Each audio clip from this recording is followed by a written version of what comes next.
Cool. Hello, it's Duncan Byron here, and it's awesome to see so many of you on the call. Some people are still jumping on, but I think we're going to get the ball rolling. And we have got a great topic and speaker for you today. Our expert is Susan Alexander. And now Susan's been involved in property since 2003 and is not only a highly successful investor, but she's a coach and an entrepreneur as well. And she's personally mentors around 25 to 30 people on a monthly basis and helps them to build their own profitable portfolios and achieve greater self-belief in both business and life. And as well as property, she has over 15 years of experience of developing people and has been counsel to some of the top industry leaders and business executives. So I think it's fair to say they're in really safe hands. Susan, thank you so much for being here. Thank you, Duncan. Thank you, and thanks for such a great introduction. I'm really delighted to be joining you tonight, and evening, everyone. I really appreciate you spending the time with us this evening. I've got lots of really good content to go through with you, so I'm certainly hoping that I can share some really key nuggets that you can take away with you and start implementing immediately. And we've got time for questions and answers at the end. Isn't that right, Duncan? We do indeed, absolutely.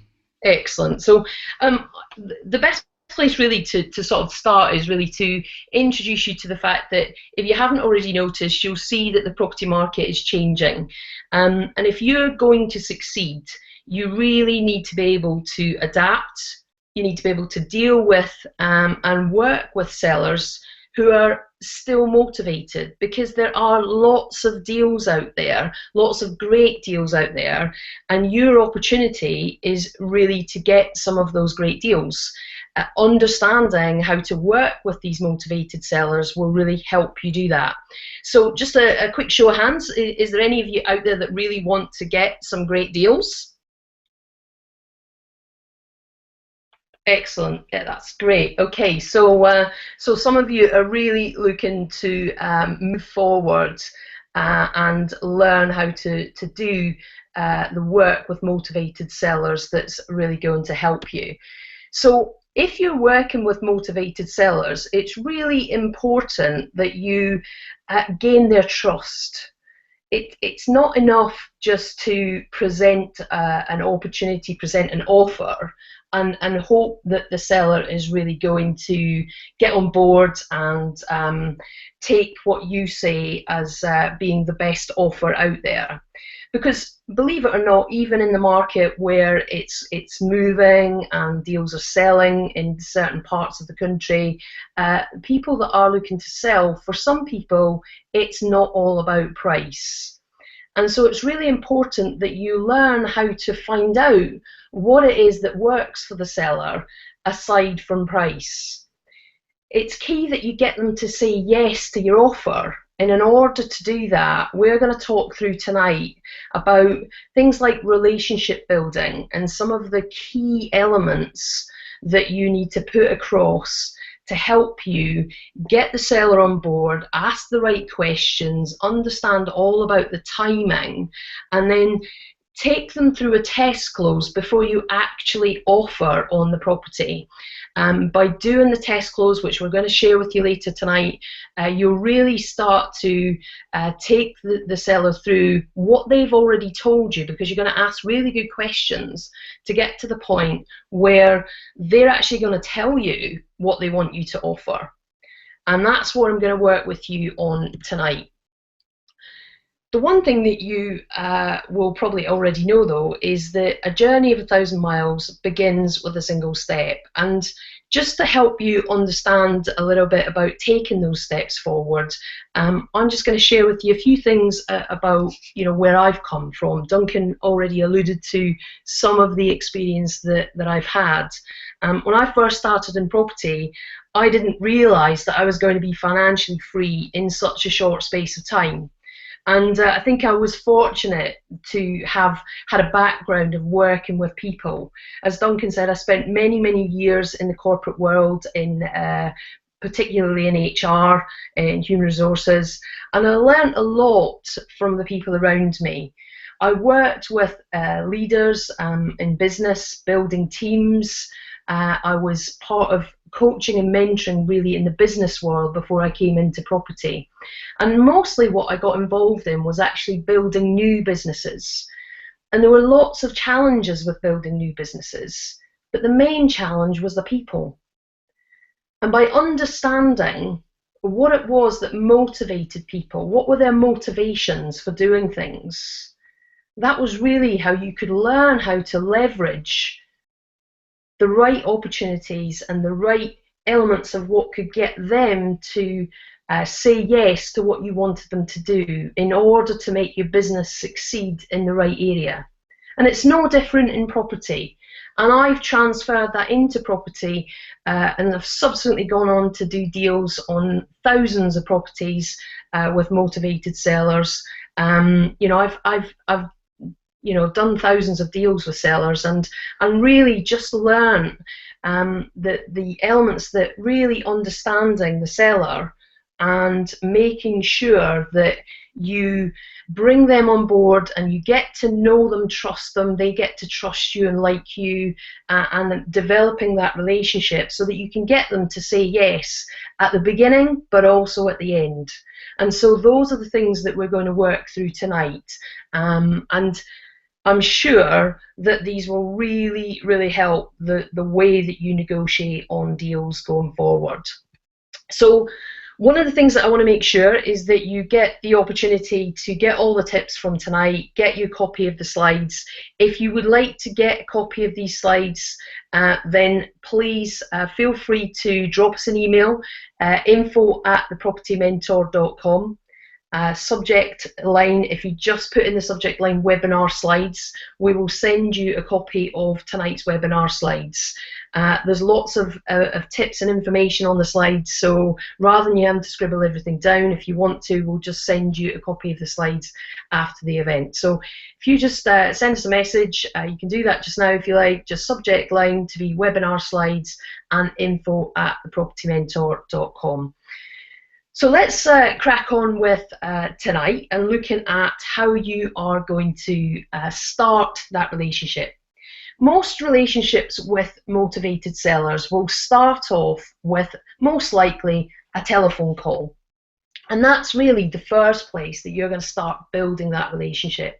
So if you can imagine being on the telephone with a seller, then what you need to think about is, how can I put myself across on the telephone that's going to make sure that I can build my relationship?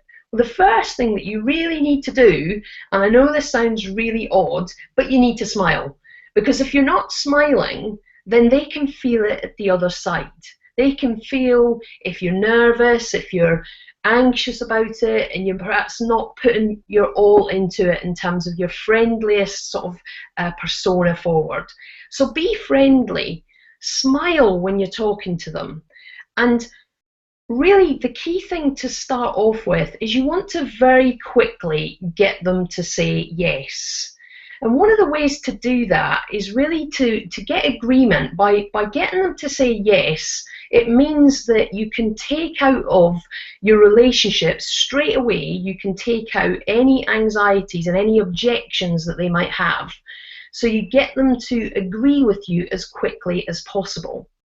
So when they call you, if you've not already received any previous information on the property and they've not left you any messages before, then you can just take the details, take their name and take the telephone number. And as you do that, so let's say that someone called me and I gave them my name, I said it was Susan Alexander. Then the way that I would expect you to respond would be, do you mind if I call you Susan? And I know that seems really odd, but I just want to get a yes. So I'm going to say yes. And then I might ask for the best telephone number. So if I take the telephone number and they give me their telephone number, which they usually would, I would say to them, is this the best telephone number for me to reach you on? And you would assume that given that they've just given you their telephone number, that is going to be the best telephone number for them to reach you on, for you to reach them on. Now, these may seem like really small, insignificant pieces of detail. The important part of that is that you have already, within a few seconds, got the seller agreeing with you at the very beginning of the call. And as small as that may seem, that's actually really critical, because you're starting off your conversation in a really positive way. And this is the only time, when we come to questions later on and we talk about open and closed questions, when you're trying to get the seller to say yes, this is the only time that you really should use what they call a closed question to get them to say yes or no, and you directly speak to them as yes. The next question that you may ask them is, I really want to be able to help you, and I'm just going to have to ask you a few questions to get some information about your property. Is it okay if I ask you some questions? Chances are, at that point, they're going to say yes. So they're going to expect you to ask them some questions, and just so that you know that you've got them for a period of time, you might want to just check with them a few bits about timing. So what you don't want to do is you don't want to get into the flow of your questions and then discover that you are in a position where they have to go. So the best thing to do is just check with them how much time they have. You might put forward to them that it's going to take you 5 or 10 minutes, and do they have the time to spend on that at the moment? Now, the answer to that is either going to be yes or no. If it's no, that's great as well, because actually it means that you've identified at the beginning of the call that they don't have time right now, so you can reset a time that will be convenient for them to spend 5 or 10 minutes going through some questions with you. If the answer is yes, then again, very quickly you've now got another yes. Ideally, what you want to do is you want to be in a position really where you have got at least 5 yeses within about the first 30 seconds to a minute of the call starting. And it doesn't have to be important in pieces of information. It can be very trivial pieces of information, like just checking that it's okay to call them Susan, because that works, because now what you're doing is you've got them very comfortable and they can feel that friendly sort of style coming across the telephone. They feel comfortable because they're now agreeing with you, and they're starting to move into it. The next thing that you want to do is you want to find a common ground that you can really build your relationship on.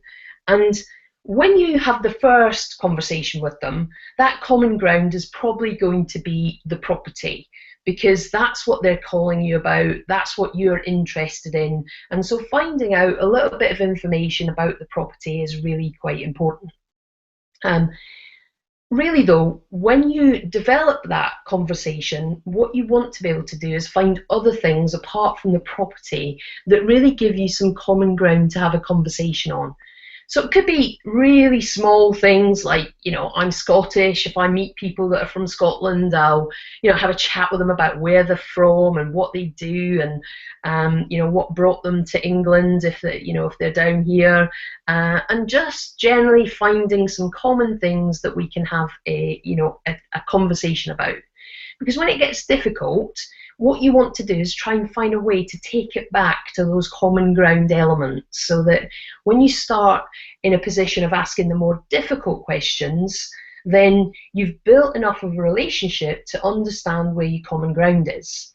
Now, you're not going to be able to do all that in the very first call, but this relationship is not going to be built up just over one telephone call, and it's certainly not something that you're going to be in a position to give them direct answers to all of their questions in the first call.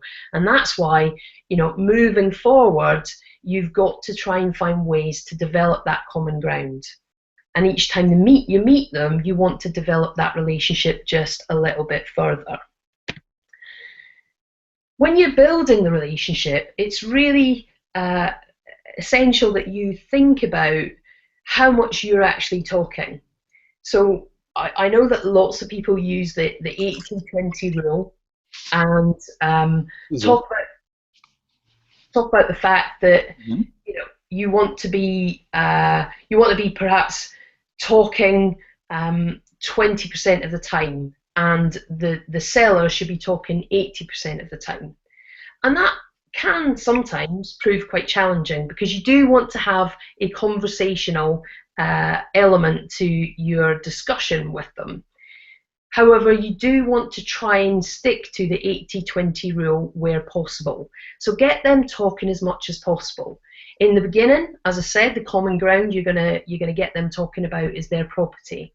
So asking them lots of questions about their property and things that they feel very comfortable talking about is going to be a really good way for you to build a relationship. To be quite honest, you might not be interested in all of the details about the property at this stage, but the important part is that you need to build the relationship, because if you don't build the relationship, then what's going to happen is that you're going to find that they're not going to say yes no matter how good a deal you offer. And when they are speaking for... Oh yeah, sure. I think I'm still jammed on your first slide. Do you want to just click on, because I think we're still on the title slide. So, oh, okay. Yeah, I'm not sure. I don't. It might just be my end. I might be going mad, but it is from this end. So maybe if you just click, that's perfect. Maybe just click them on the left, because when you scroll, click your button, we can't see it. So that's perfect. We can see it now. You can see it? Yeah, perfect. If I click the next slide, can you see that one? Yeah, just use your mouse and click through on the left rather than click your keyboard, because it wasn't working before. Okay. Perfect. Feel free to interrupt me again if I will do. I'll jump in whenever. Okay. It's great. Okay, so 80-20 rule, really important to develop that ability to ask them questions in a conversational style so that you get them talking as much as possible. And when they are talking, one of the points that is something that a lot of people miss is that you need to listen to hear what they're saying, not listen so that you can speak next. If you're trying to jump in and speak before they're actually finished and you're not actually listening to what they're telling you, chances are that you're going to be in a position where when it comes to the offer, you're not actually going to understand what to offer them. And when you actually offer them, they're not going to accept it, because you haven't actually heard what they've told you. As I said right at the beginning, one of the things that you'll find is that if you build the relationship in the right way, they'll actually tell you what they want. And that's how I've managed to get such great deals. I mean, you know, in terms of price, some of the opportunities that I've found, you know, I've negotiated one which a property that was on the market, 295,000. Which we bought for 185,000. Now you'd think, well, who would actually give their property away for £110,000 less than it was on the market for? And it's not that it wasn't worth 295,000, because it started off at 350,000. It's just that because of the circumstances and the situation, the sellers were ready to change their situation, and I understood what they needed and what their change they wanted, because I listened to what they had to tell me over a period of time of conversations. Now, one of the things that I've got up there, a bit of tongue-in-cheek with Len Goodman and his seven, as he usually says on the program that he's on. I don't really watch it, so I'm not even that familiar with it, but it is something that's banded around a lot. And the reason I put it up there so that you don't forget it is that 7 points of contact is one of the things that you should really try and achieve. The 7 points of contact from starting the relationship before you put the offer in. If you're offering on a property before you've had 7 points of contact, then I would expect that your success rate is not as good as it could be. Building in 7 points of contact to your offer is really something that if you can practice doing that, and when I say 7 points of contact, that could mean, for example, let's say someone responds to your advertising and they call you up, perhaps they leave a message with you if you have a PA service, Something that I always help my clients with is systemizing their business so that it's making very efficient use of their time. So using a PA service, really good way to take calls. That's the first point of contact. They think they've just spoken to your business. You call them back, that's point of contact number 2. You arrange to go and see them. In between you actually making the arrangement and then going to see them, you might text them just to confirm the appointment, or email them just to confirm the appointment. That's point of contact 3.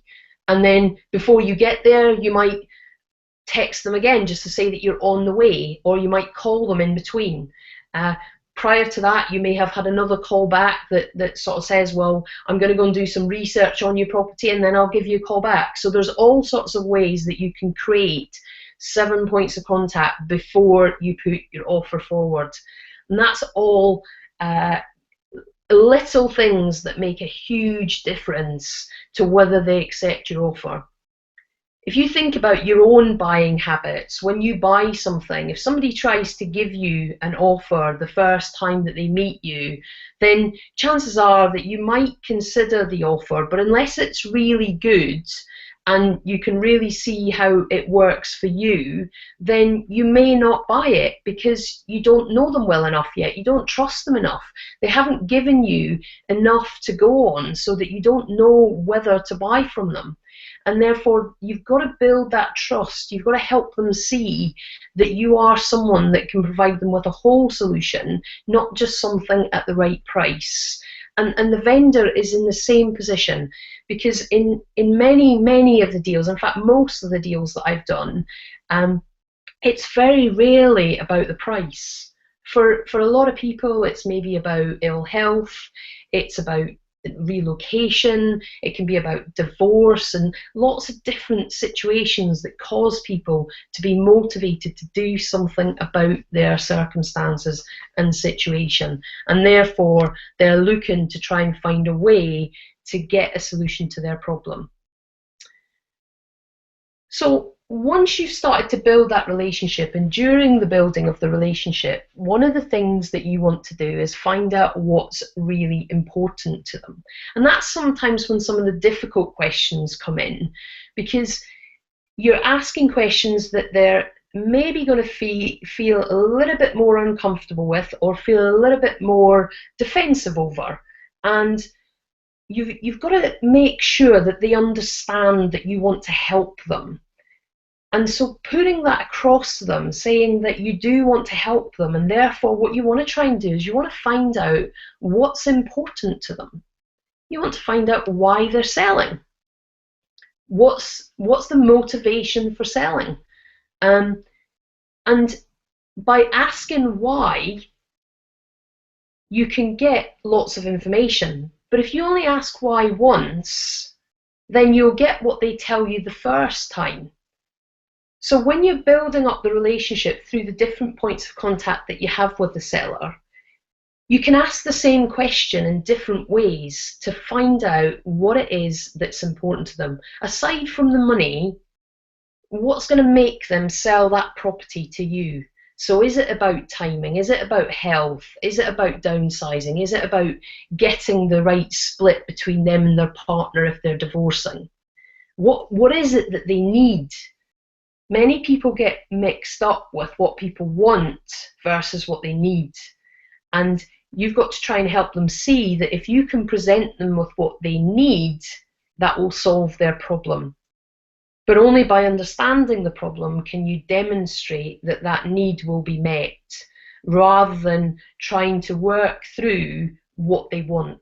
Because to be fair, I'm sure you're probably no different to me in that mostly when you ask someone why they want to sell and you start looking at how much their house is worth and the prices around things, most of the time what you get is the superficial answer to start with. You get what they want, and their wants are always higher than you can potentially offer them, because no one tells you their BMV offer, that they're prepared to accept 25 or 20% below the market value. People are not going to tell you that generally, even if they are motivated, because in the beginning they're still talking about the price. And that's why it's so important that you start to get underneath all of that and you start to understand more about their circumstances, their situation, and what it is that's going to really drive that sale forward.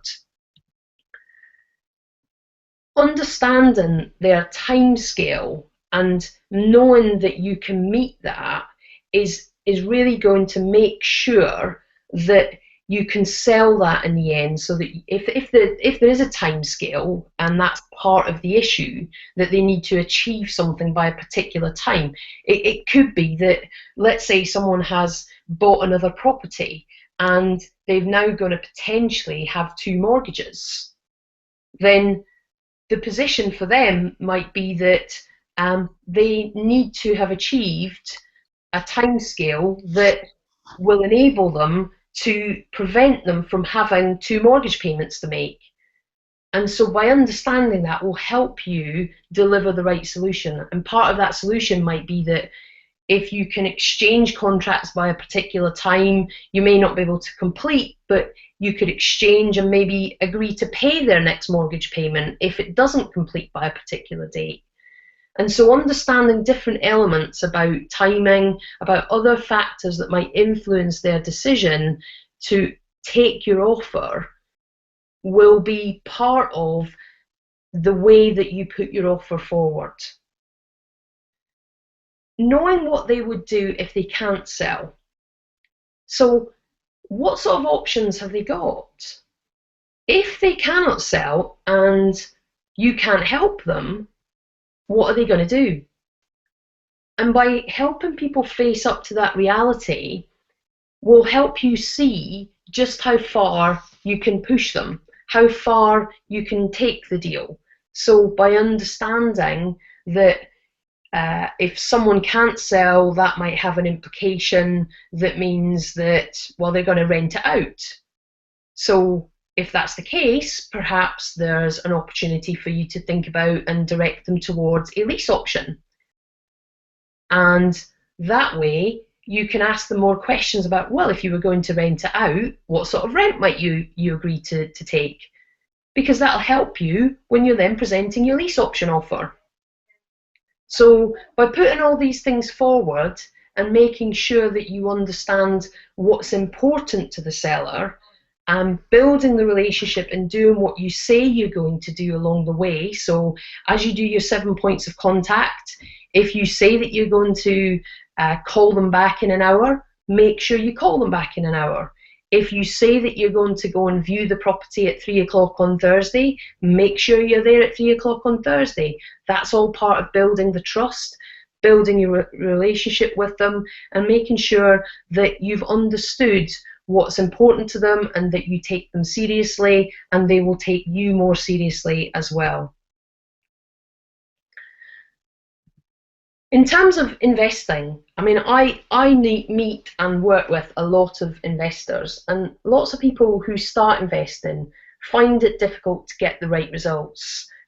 What I want to be able to give you is just an ebook that I put together that helps understand what you can do to achieve better results. So one of the things that I want to do, sorry. Make sure you click on the slides on the left, because we're a couple behind. Okay. Because yeah, perfect. So if you just click them that way, we can always see them as well. All right.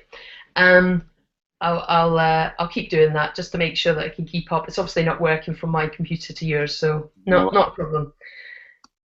So one of the things that I want to do is to be able to help you get more consistent results. Anyone like to get more consistent results, achieve your dreams, and get more success? Absolutely. I think by getting those consistent results and working towards your dreams and goals, you will find that it's a lot easier to get that financial freedom much faster. One of the things that I work with my clients is, just helping them understand the focus, the consistency, and the steps that they can take to really drive that fast track result and get there in a much faster way. And I've captured some of that in the ebook, so that you can learn from some of the things that people do that stop them from getting those results, and what will make it different for you to achieve that success. So that's something that we're going to give away at the end of the webinar. If you want to stick around, we'll show you how to get that free ebook, and you'll get lots of great content in there, as well as the content that we're sharing with you tonight, to help you get much better results generally overall in your property investing, but also with tonight's webinar just looking at giving you much better results when you're actually negotiating with sellers. So part of your negotiation, although this is not part of the negotiation that you're necessarily going to do with the seller, one of the things that you really need to make sure is that you've really understood the deal, and you've understood the negotiation financials to make sure that they meet your criteria. The first thing you obviously need is criteria. The number of people that I meet that don't have a set of criteria is also quite incredible. So if you don't have a set of criteria that you know whether a property deal meets your criteria or not, then I would highly recommend that you work out a set of criteria that you have to meet in order to say yes to a deal, because that will really help you become more effective in your decision-making process. If you've got criteria that says, right, okay, my deals have to be X, Y, and Z, and if they're not X, Y, and Z, then I don't accept them. I might sell them on, I might find another buyer, or I might just turn them down, depending on how many of X, Y, and Z they meet. So having your criteria will really help you make better decisions. It will also help you position things with the seller in a much better way. So if you know that your criteria is X, Y, and Z, and that a particular deal that you're negotiating is going a way that is maybe going to get X, but it's not going to get Y and Z for you, then what you want to be able to do is, maybe if you sell deals on to other people, then perhaps one of the things that you could start to do then is look to plant the seed with the seller that, well, this deal, you know, depending on where you end up, it may not be right for you, but if it's not, then you might still be able to help them. And by planting that seed before you present the offer, then that will really help you position it that there are other investors that you can work with. Now, if you build up a really strong trust with the seller, sometimes what happens is that they are actually prepared to flex a lot more in order to meet your criteria so that you can do the deal. Psychologically, I don't really understand totally why people do that when they could potentially lose tens of thousands of pounds when you could have found them a buyer for a few thousands more. Sometimes it just doesn't really make sense, but that does happen, and it does happen a lot if you get this right. So doing your research, understanding the market, understanding, you know, what's sold, what's your exit strategy, how much the property's worth, so that you can position all of that when you're talking to the seller. If you understand how much the property's worth and you've asked the seller how much they think it's worth, let's say the seller thinks it's worth 100,000 and you've established that it's probably only worth 80,000, and you want to get it for 20% below market value, then you know that even before you start, you're 20,000 apart in terms of your expectation. So the first thing that you need to do is, before you start putting an offer in 20% below your market value, is actually get them to the same point that you're at. So if they think it's worth 100 and you've done your research and you've established that it's only worth 80, the first thing that you need to do in your relationship with the seller is get them to realise that the property is only worth 80. And then that way you're taking them down from 80, not taking them down from 100. And as part of the relationship building and a part of identifying you in your questioning and your understanding with the seller, it's being able to have that conversation so that they know that you've done your research and you've established what the price of the property is, and you can explain to them why you've come to that. You might even be able to take some evidence along that demonstrates it. There are no end of sites, Rightmove and other sites that you can use for free, where you can get comparison reports and different information to show the seller, you know, a comparable list of properties that demonstrates that their property is only worth, let's say, £80,000. And so by establishing that and taking it to the seller, getting them on the same wavelength as you first of all, before you start putting in any below market value offers, then that will really, really help you. Knowing what you can pay is also important, so understanding all of that before you get to the final stages of your negotiation will help make sure that you position the pricing when you're having your conversations with the seller. And knowing what else is available around the marketplace. It could be that you're talking to a motivated seller and you discover that there is actually other properties in the area that are just as good, that are potential opportunities that you could be tapping into as well. And maybe those people haven't actually contacted you yet, but you could contact them to see if they have a motivation to sell. Now, it's a slightly different way to do it, but we've won lots of different deals doing it that way, because we've gone to a property realizing that we have a motivated seller in the street and realized there's maybe 2 or 3 other properties in that same street that are up for sale. And so we've perhaps leafleted the street or contacted the sellers directly and found out that they, some of them have motivations to sell as well. So by knowing what else is around you in the marketplace, around where you're actually talking to a motivated seller, you can actually pick up deals outside of the motivated seller that you're talking to. So keep your eyes open, do your research and present that information back to the seller to get them on the same page as you are. When you start looking at the type of questions that you're going to ask, then one of the things that you really want to be able to do is to be able to ask as many open questions as possible. And one of the ways that you can do this, because a lot of people say to me, well, I don't really know how to ask open questions. I don't know how to keep the conversation flowing. And very often what happens is that I'll ask a question and the seller will give me a yes or no answer. Now that's okay if you're actually trying to get them to give you a yes or no answer. But if what you're trying to do is create a conversation with them, which I'd highly recommend that you do, then asking open questions is important. And one of the ways to do that is to use part of their answer to form the next question to get the conversation going again. So, what you might do is start the conversation with just some friendly chat, some common ground information. It could be initially about the weather or something really simple if you've gone to the viewing and you want to get chatting. It could be about the front garden when you can't turn up at the doorstep and how lovely it is, and don't get into discussions about flowers if you don't actually know much about gardening, because sometimes you've discovered that the person at the other side is actually quite knowledgeable about different species, and it can go the wrong way. But just a general conversation to begin with, and then use part of their answer to form the next question.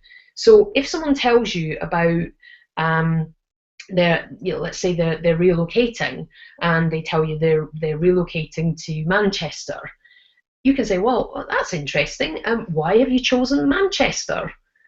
And then you get the conversation going. Or you might say, well, wow, so why do you have to relocate? And what you're doing is you're starting to understand more about their situation, but you're also keeping the conversation flowing and you're using their language. One of the important elements of having a conversation with the seller and getting on their level of agreement so that you're not getting lots of objection is to try and use some of their language. So if you're reusing some of their words, that will really help you to put across the information in a way that they completely understand it. So revisiting and rephrasing in their words their information and just asking questions in a way that picks up what they've just finished telling you about will really help you. So if they're talking about their situation and you're trying to find out about the reason why, then it might be that they say to you, we have to move because of ill health. And you can say, well, I'm really sorry to hear that. If you don't mind me asking, are you okay? Is your health really bad? Is there a particular problem that means that you have to move because of your health quickly, or what? Can you tell me more about the situation? And they'll chat, because people like to talk about their situation and their problems. And as long as you're prepared to listen, they'll tell you lots of information that can be really useful for you to put forward. If you're not sure how to get it going, start with stuff that they feel comfortable with. So as we said earlier, start with a property. That's something that every seller feels really comfortable talking about, because they know their property inside out, and so why wouldn't they be comfortable with it? Try to be complimentary about it, but ask questions that will also give you the information that you need the answers to. One of the questions that I get a lot is, how do I find out the condition of the property? Because when you ask a seller, is their property in good condition, chances are they're going to say yes. Whereas if you ask a seller a question that says, if you don't mind me asking, when was the last time that you did some work on your property? Now, that's not asking about the condition of the property, but if the last time that they did some work on their property was 5 years ago, and you ask them, well, okay, so if you don't mind me asking again, what was it that you did 5 years ago? And the last thing that they did was maybe decorate the bedroom, then you can be pretty certain that most of the stuff is going to be dated. It's going to probably need potentially a new kitchen, potentially a new bathroom, maybe and most likely new decoration and carpets and various things throughout. So by asking the question about, if you don't mind me asking, when was the last time you did some work on your property, it's a very gentle question, but it will give you a really good idea about the condition of the property, rather than asking them, is it in good condition? Because 90% of sellers will say yes, it is. There will be the odd one that says no because they've started work that they haven't finished and various other things that cause it not to be in good condition. But you'd be amazed at how many people tell you it's in great condition, and you turn up to the property and it's not actually in great condition at all.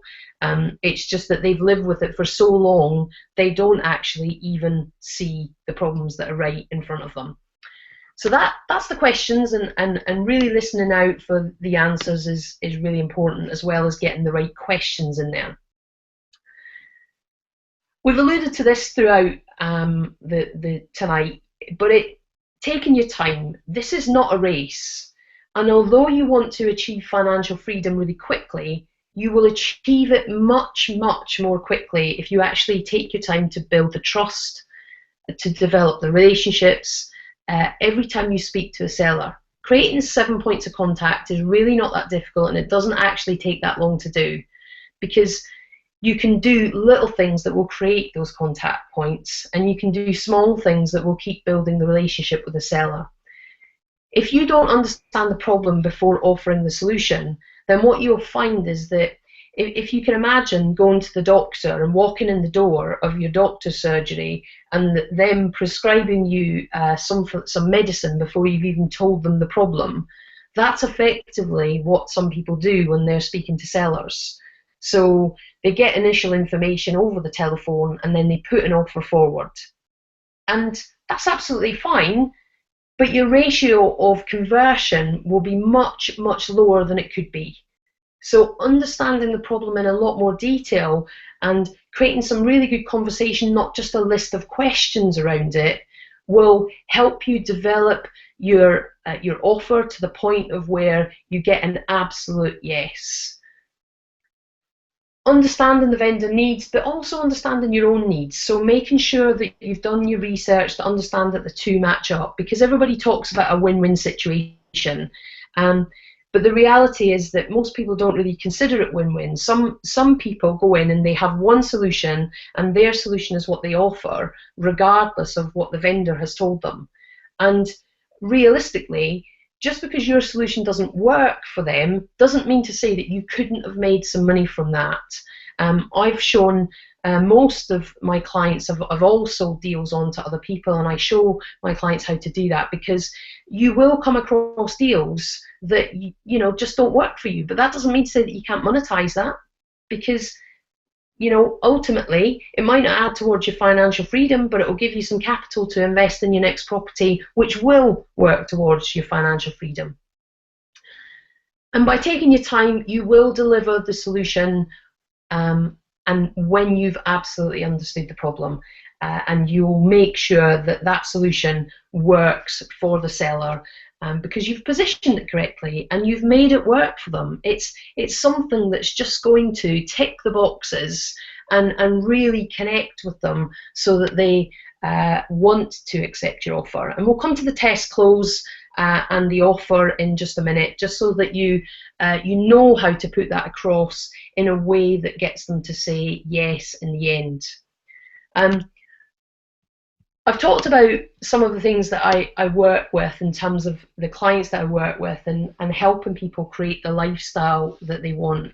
Having a clear plan and a strategy that you are working to, understanding your criteria and what actually works for you is essential if you want to create the lifestyle long term that you want to achieve. And that's most of that for many people is about achieving their financial freedom. And you might think that you can invest yourself with very little structured support, perhaps doing things like webinars like this that give you lots of great content, and that is fantastic. The reality is, though, and what a lot of my clients tell me is that one of the things that really work for them is having that step-by-step little drip feed of actions, of help, of knowledge at the right time, the right information that just takes them through each stage of the process, because that's what helps you stay on track. Doing property investment, it's not about going up and down, it's about consistent focus, and it's about staying on tracks and doing the right things on a consistent basis. And my one-to-one clients that I work with, because of the systems and the systemization that I help them with to put that in place, not only does it create the financial freedom, but it also helps give them the time back that they want to have longer term. Now, one-to-one, it's not a cheap option. I do work with my clients, and they pay me very handsomely for doing that, and that's because they get the results. I've got clients that I've worked with for just a few months, if that's what works for them. Equally, I've got clients that I'm still working with that I've been working with for over 3 years.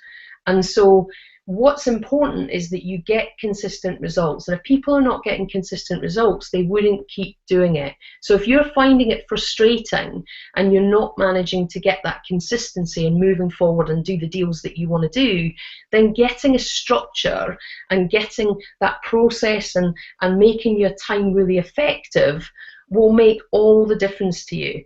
Now, my one-to-one clients, it's just under £900 that they pay per month. And so, that isn't a cheap option at all. So you have to be really, really serious about, what you do and how you do it, because by investing in yourself, you can get the results. And if you're prepared to pay that sort of level, then, you will get the results and you'll get the individual help that you need.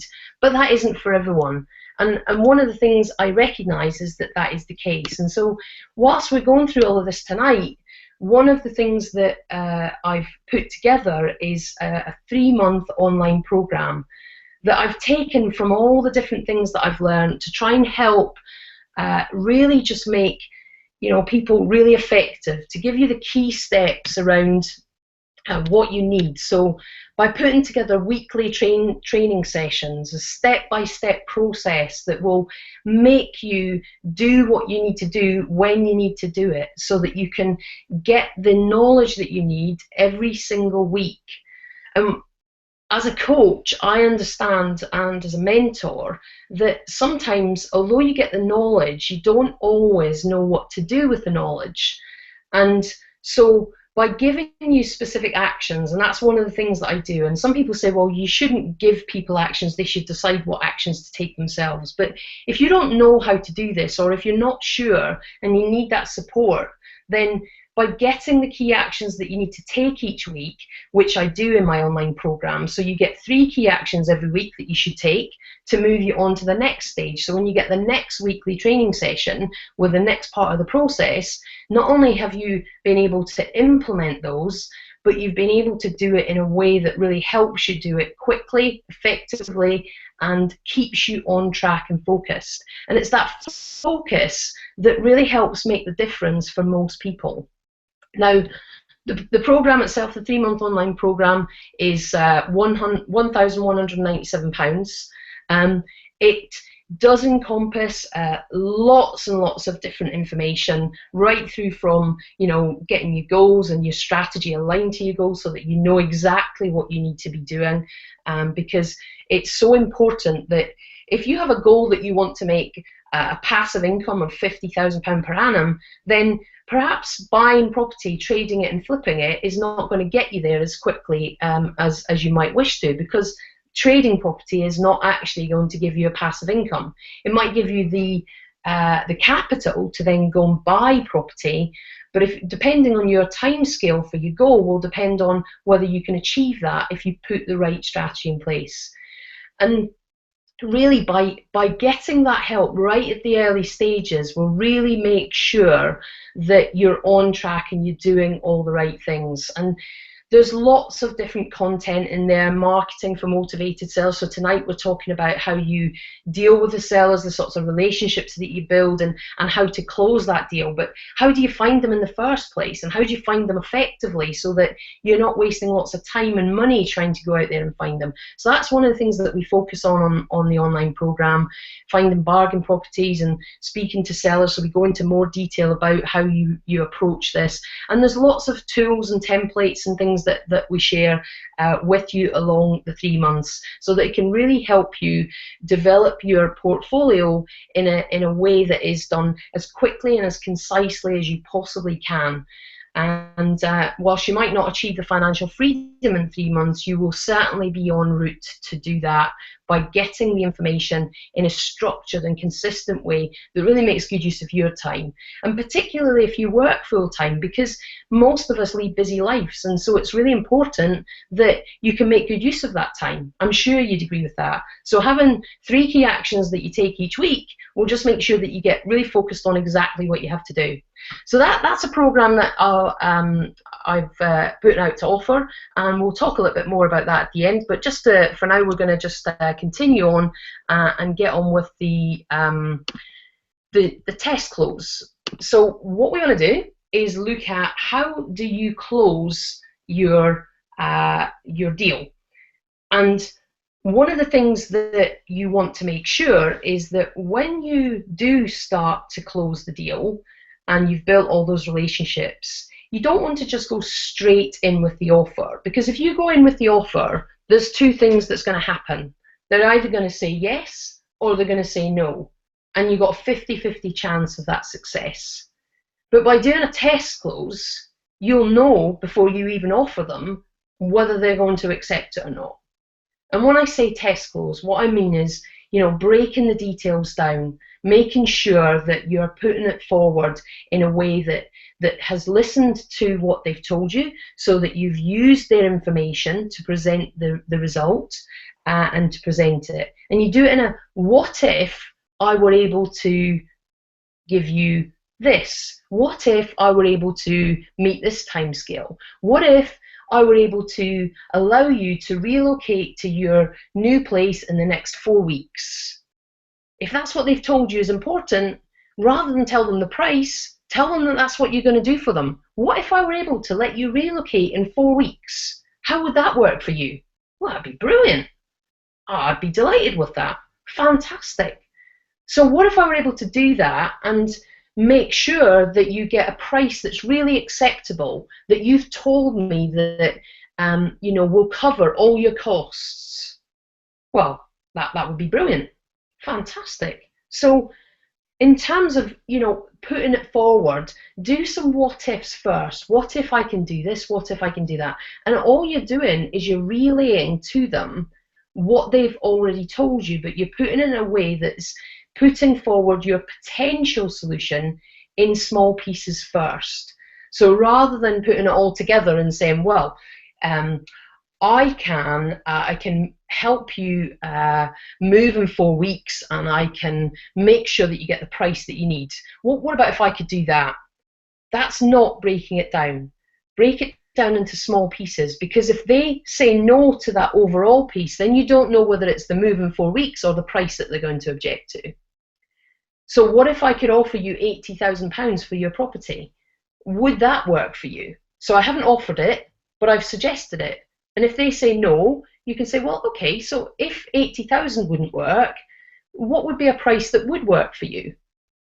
Because now you're still in the open situation of, I haven't put an offer forward, they're not saying yes and they're not saying no, because realistically I've just said, what if I could do this? Not that I'm going to do it. And that allows you the opportunity to refine what you have just presented.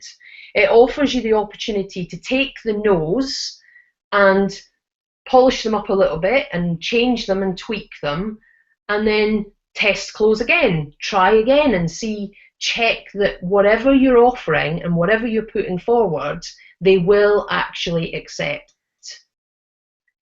So by doing that test close, that means that by the time that you actually get to the offer, you know that they're actually going to say yes, because you've already tested it, so there's no reason why they wouldn't say yes. So now it's time just to present the offer. Making sure, of course, because when you present the offer, you don't want to miss out the benefits to them. So if they've told you that, you know, they want to relocate in 4 weeks, you must remember it's not just about the price. So don't just go in, well, I'm going to offer you £80,000 for your property. It's, well, what I'd like to do is I'd like to offer you the opportunity to move in 4 weeks to your new location. And in that, I would like to offer you £80,000 for your property, and we'll make sure that we work towards that timescale so that we can absolutely achieve it. How does that offer sound? And asking for the sale, making sure that you ask them. So present your offer and then ask them for the sale. So would you be happy to accept that offer, or how does that offer sound? Something that will get them to respond to you. If you've not done your test close too well, how does that offer sound is quite a good one, because if they say yes or no, then there's still a bit of an opening.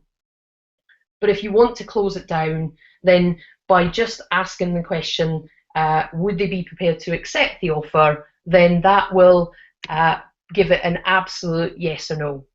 And when they do accept the offer, when you've presented all of the benefits as well as the price, then the first thing that you should do is shake hands with them. You should get up and make sure that you shake their hand and say, it will, you know, I'm really looking forward to helping you achieve your move in the next 4 weeks. So remember, present the benefit, not, I'm really delighted that we can buy your property for £80,000.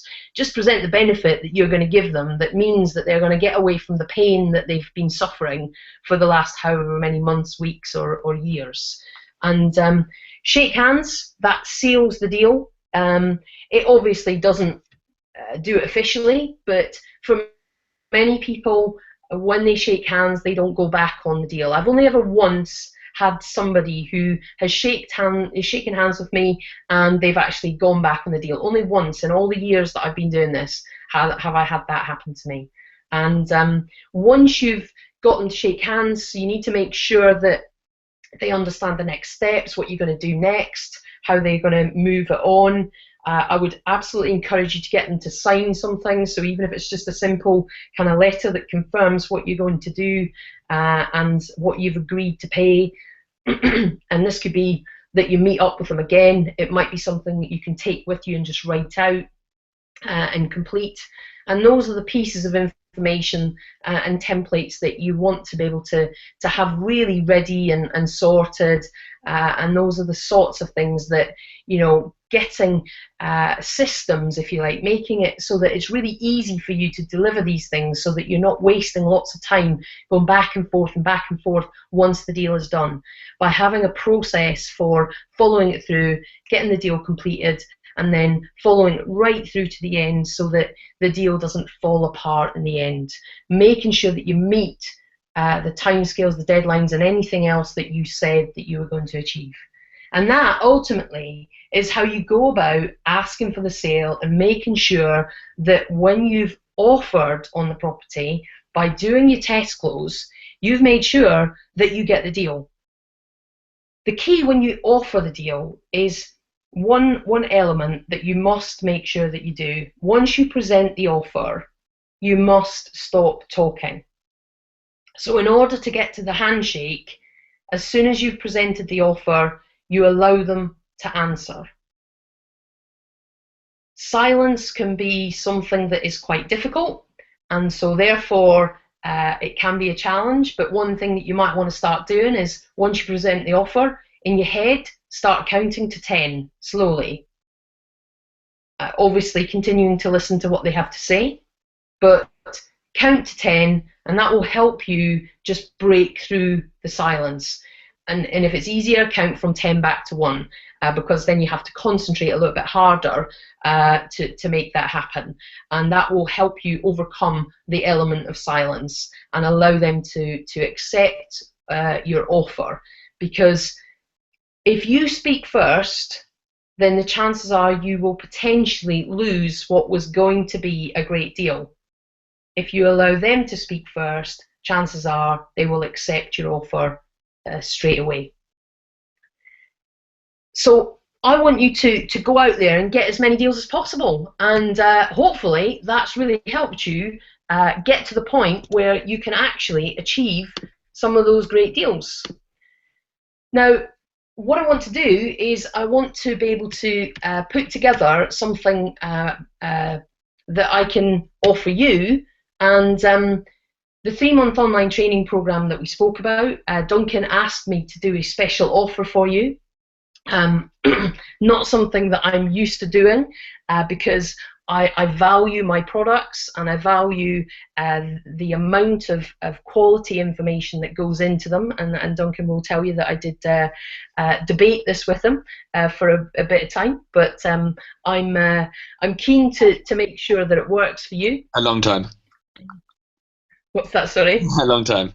Yes, it did take a long time, didn't it? But yeah, so, one of the things that I want to make sure is that you do feel that you're going to get value for money, and there's a lot of content that I put into my programs, and what I want is for you to get some really amazing benefits from working with me and with the information that I share. And I certainly hope from tonight that you'll realise that I don't hold back. I'm happy to share all the little tips and all the help that I can give you.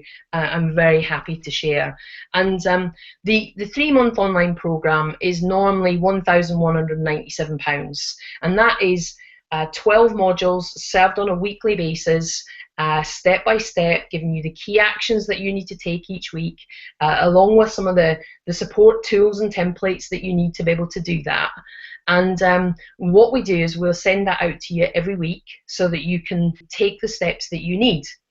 I put together some extra bonuses so that you can have the extra bonuses that will help you even further. And this is where Duncan spent some time persuading me to do this. So I'm going to do 2 live Q&A sessions for people that take up the 3-month online program. I'm going to do 2 live Q&A sessions to really help you make sure that you're overcoming some of the obstacles that you're finding, and that I give you as much of my experience as I possibly can. I'm also, because I value it so much around systemization, because my time is so valuable, it's really important to me that I help other people make best use of their time. I don't know anyone that doesn't want to have more time. Well, we all have the same amount of time, but what you can do to create more time for yourself within your day is to be as effective and efficient as possible. And that's why I'm going to give you an extra module on systemizing your property business. So the modules that we cover are really there to help you structure, to help you get the support that you need, to make sure you do it from home so you get the flexibility to do it when you want. We'll deliver it to you at the same time every week, but ultimately you have the flexibility to do it as and when you're ready. The steps are there to make sure that you get the information in a consolidated way, and so that you can really take the focused action, so you're not wasting your time doing things that really don't matter, so that you're getting as much ability to make the money from the deals that you want to make, so that you can really get the cash flow out of the property that you want, so that you can create the lifestyle that you want. I've been very, very fortunate to be able to do that for myself, and to create a lifestyle that I want to do, and that I want to have, and spend time with my family and my loved ones, and buy the toys that I'd like to have as well, because I'm sure I'm not alone in somebody that wants to have toys. And I was very privileged last year to be able to go into the Aston Martin garage and buy my Aston Martin, which I'd had on my dream board, and that was just amazing, being able to do that and still have money to spend, which is a really fortunate place to be. And if you'd asked me that when I gave up my day job, was I going to be able to do that? Probably I would have said absolutely. I didn't believe it, but I set the goals, and there I was, and it's taken me a couple of years to keep working through it, but you get there in the end, and it's all about having that time efficient, cost efficient ways of doing things. And that's why the 3-month online program is really there to try and make good use of your time, to make good use of your money, and to make sure that you start achieving your goals if you aren't already. And if you are achieving some of them, but you just need that extra push, or maybe you need to look at a slightly different strategy and focus on it in a different way, we cover all sorts of different strategies on the program, from lease options, HMOs, buying at auctions, flipping properties. There's all sorts of things that are covered within the modules, and that's really the sort of content that's really going to make a difference to people that want to make a difference to their own future. And so what we're going to do is we're going to do a special offer, and that offer we're going to do it so that you can have the program, which is normally 1,197. We're going to do it at 837. Don't ask me how I got to that price, because it is slightly complicated in that I have to charge VAT and Duncan doesn't. So we have come up with this price at £837. So you can have that product for £837, the 3-month program that will really make a difference and change your life and systemize what you do as well with that extra bonus module. So I hope that's been of some benefit to you. I certainly hope that you've got a lot of things that you can use and you can start taking forward tomorrow. In terms of the free ebook, to make sure that you get extra focus and extra success, if you want to drop us an email that has in the subject line free ebook to info@thepropertymentor.com, we will send you a copy of that free ebook. So just send us an email, put it in the subject line, free ebook, and you'll get a copy so that you can change your results and you can start getting towards your financial freedom and achieving success in your life. I wish you all the very best and hope that you do get the success that you want. And that is really all about understanding that some people dream of success, others make it happen. You need to decide whether you're somebody that makes it happen or whether you're someone that's just going to sit and dream of success. So whether you choose to take action is entirely up to you. Okay, Duncan, I think we're about ready for questions. Perfect. And then also, yeah, just that's the link at the top of the page for the bit.ly link. I'll actually type I'll type that into the chat box. So in case anyone wants it, one sec. I did say I wasn't particularly good at selling stuff because I'm not a. That's perfect. And we also, like I said, we're gonna have a Q&A session. So type in any questions you want answered, and I'll fire them at Susan. So just chuck them in the chat box. And just while we're waiting for those to come in, firstly, Susan, massive thank you. That was absolutely awesome. Thank you for taking the time out to join this webinar. I know you're extremely busy, so I'm glad that I managed to track you down and get a date sorted. So thanks again for that. Really appreciate it. You're welcome. And yeah, so just type in the chat box, and then just while those questions are coming in, we were having a little chat before we started, and you mentioned that there's a couple of sort of frequently asked questions that you often get answered and that you often get asked. Should we tackle a couple of those just while the questions are coming in? Yeah, absolutely. I mean, one of the common, well, some of the common questions, but one of the common questions that I get asked is, what if the seller asks me how much will I pay for the property in one of the first or early conversations before I've created these 7 points of contact that I've talked about? What if they ask me and put me under pressure to give them a price? And that's actually very common, where people do they want an answer and they want it now. And particularly if you get asked that question right at the very beginning when you're on the call with them and it's the first call that you're having with them, you absolutely must not answer that question in a way that gives them a price. Because as soon as you give them a price and you haven't built trust and you haven't built that relationship, you really will just kill the deal completely. So the way to answer a question when someone wants the price and you haven't yet got to the point of understanding the deal sufficiently enough to know how to put that offer forward is just to say to them, I absolutely want to give you the best price I possibly can for your property, but unfortunately I don't yet understand enough about the property. So what is really important for me to do is to, if you haven't done the research, to do the research and then perhaps come and see the property and make sure that I understand all about the property and your situation so that I can give you the best price possible. Because that's what people want, is they want the best price possible. So therefore, why would they object to that answer? Does that make sense? No, perfect sense.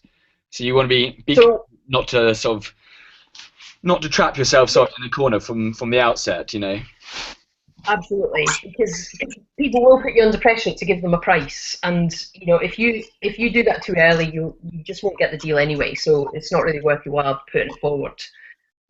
I've actually got a question for you as well. In this line of business, I mean, there are obviously some unscrupulous investors out there who give other people a bad reputation. Like, how do you overcome that objection if because people are so conscious of like property sharks?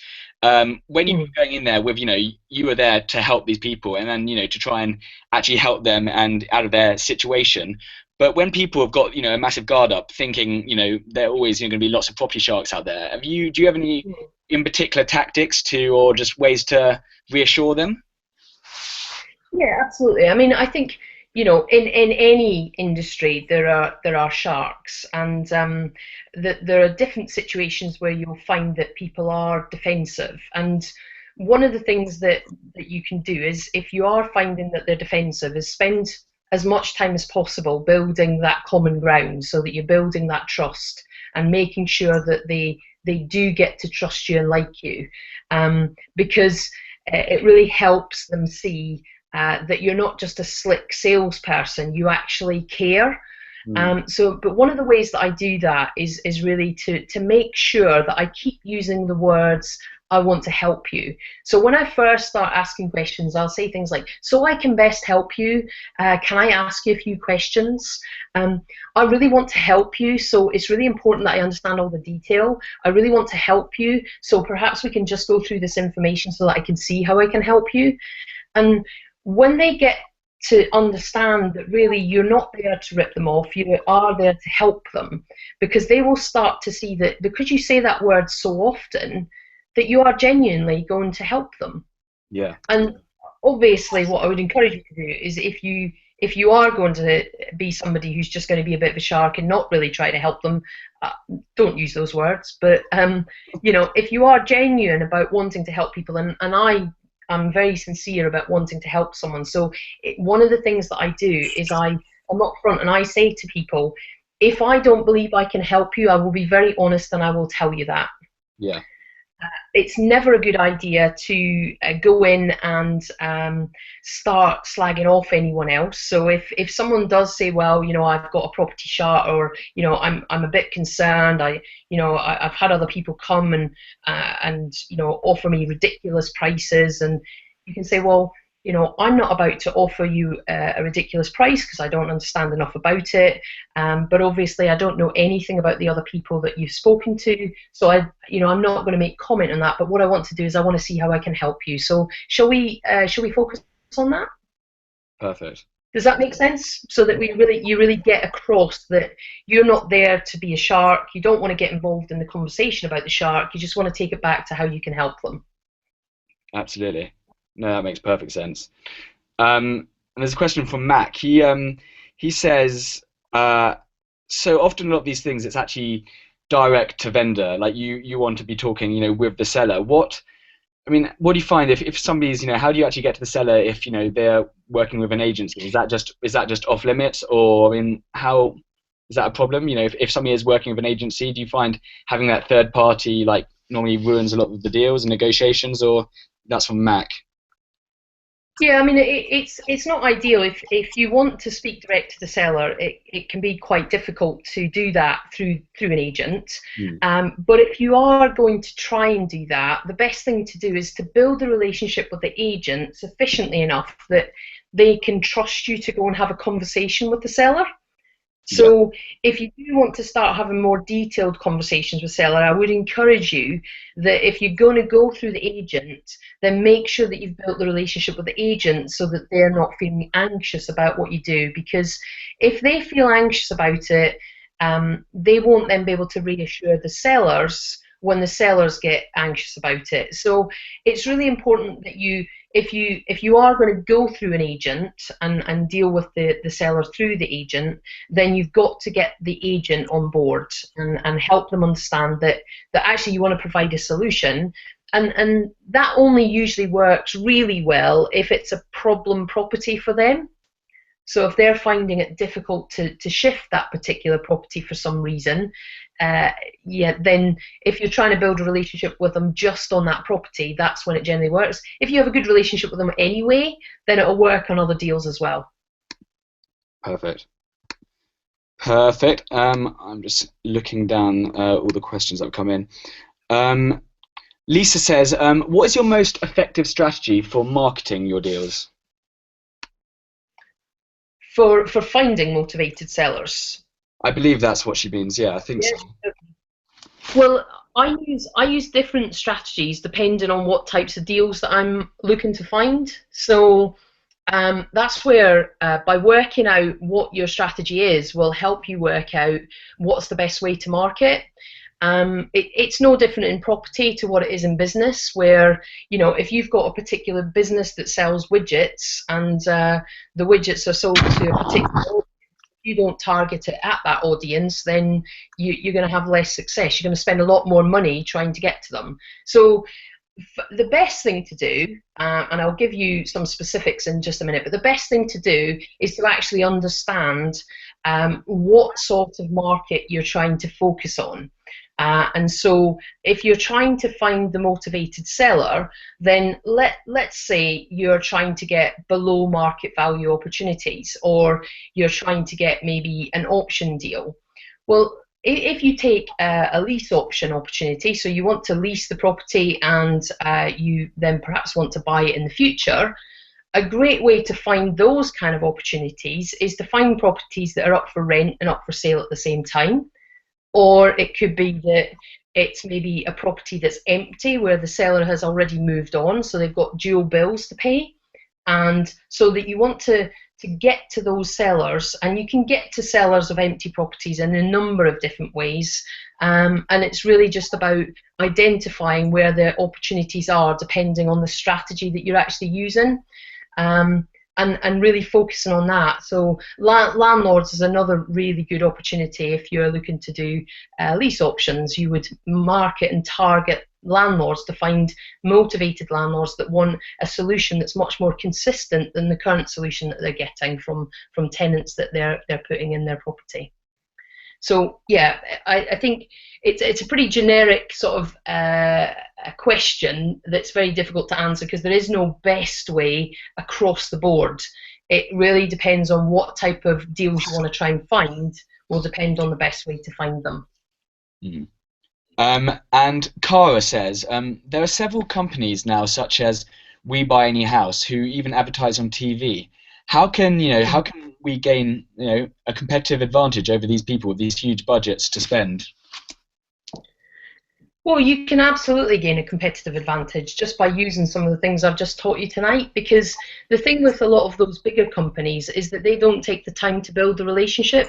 All they do is they take the time to just put an offer forward. So they usually, and this is fairly sort of standard kind of way of their negotiating, is they put an offer in at a percentage below the market value. And if the seller doesn't accept the offer, then that doesn't go anywhere. And so the way that you can gain a competitive advantage is by actually building the relationship, taking time to understand what's important to them, and you will get the deal. I mean, I've been in a position where I've had sellers that have been offered 25% below the market value by some of those big companies, and I've gone in, I've spoken to them, gained the trust, understood the situation, and I've actually offered them less than they've already been offered, and they still accepted my offer. So you don't have to be offering better than them, you just have to be better at the offer. No, absolutely. And they, you know, these people are humans, so there's a lot to be said about actually having that, like you said in the whole of your presentation, having that human element, you know, rather than dealing with just someone who doesn't feel like you care, someone who doesn't feel like you care. Especially if a lot of these people are motivated sellers, so they might be going through a tough situation. So having someone actually taking the time to stop, listen, and actually care, rather than just having a it really does. I mean, value.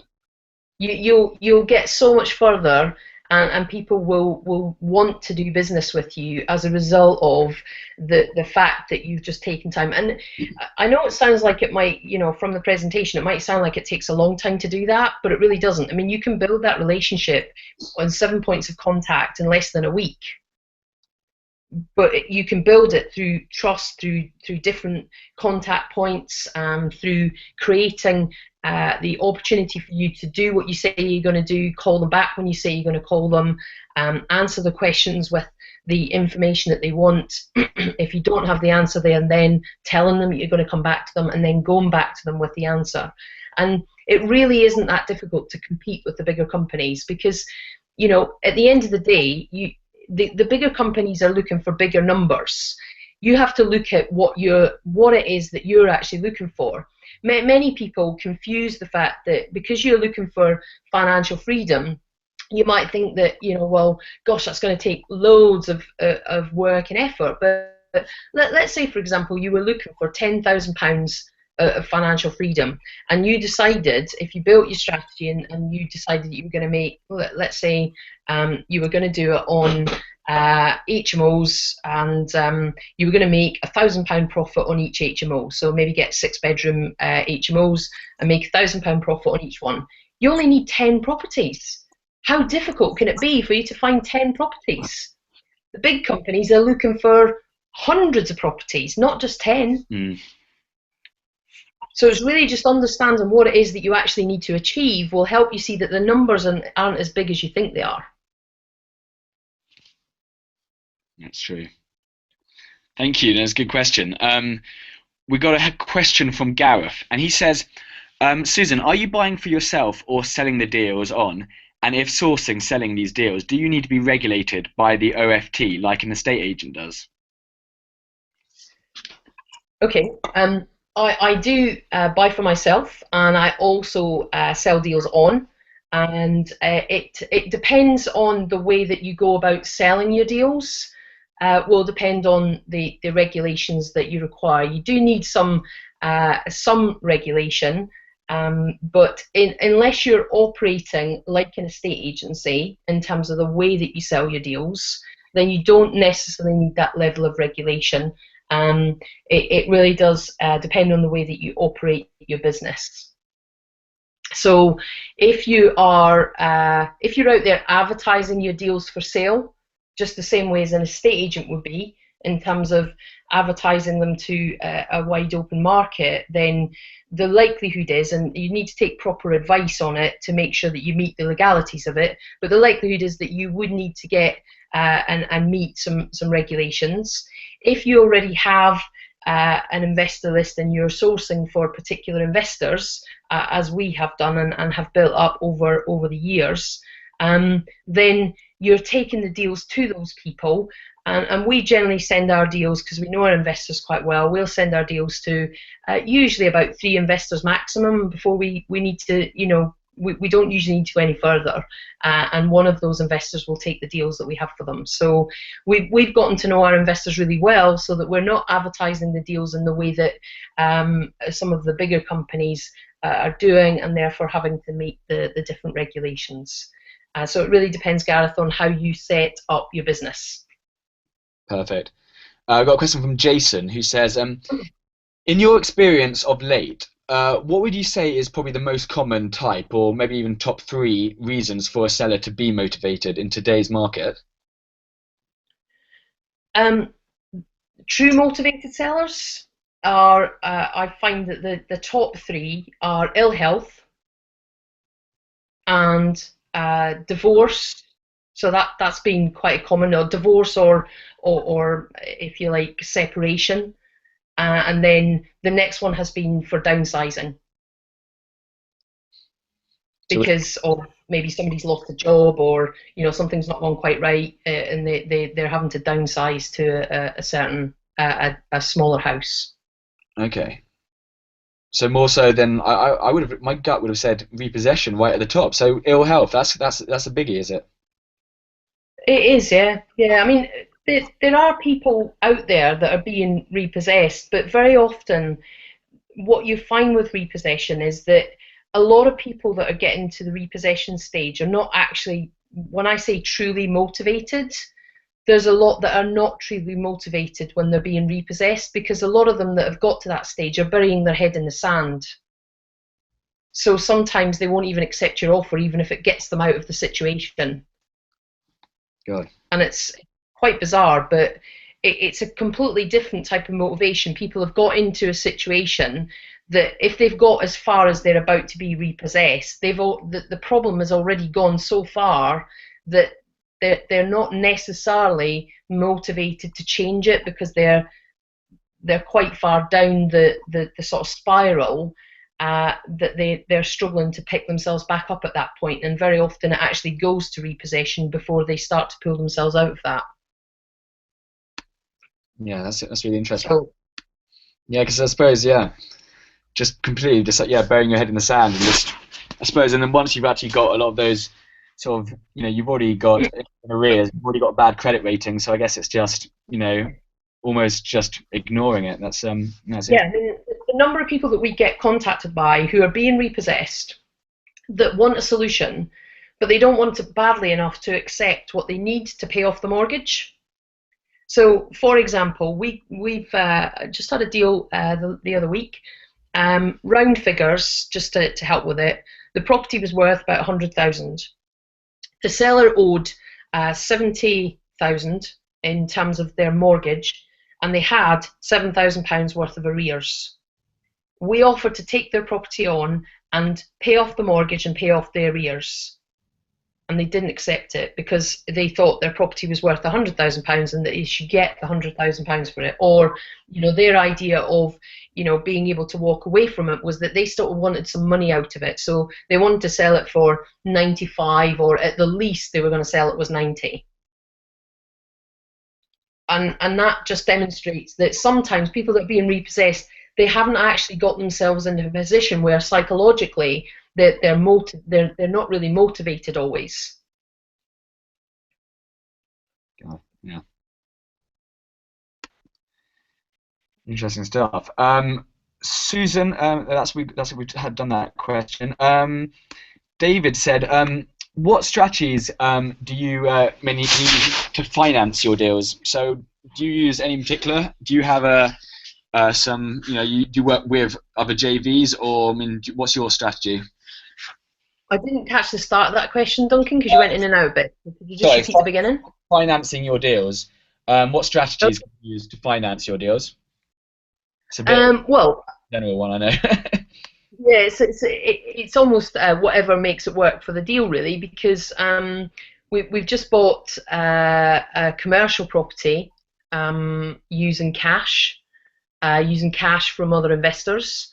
And we've got that investment, so we've got most of the funds. Some of it is our own funds. Some of the rest of the cash is investors.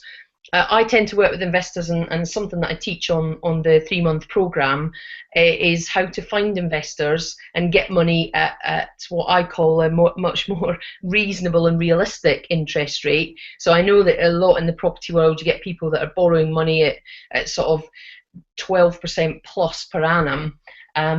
My kind of standard is usually about 5 or 6% per annum.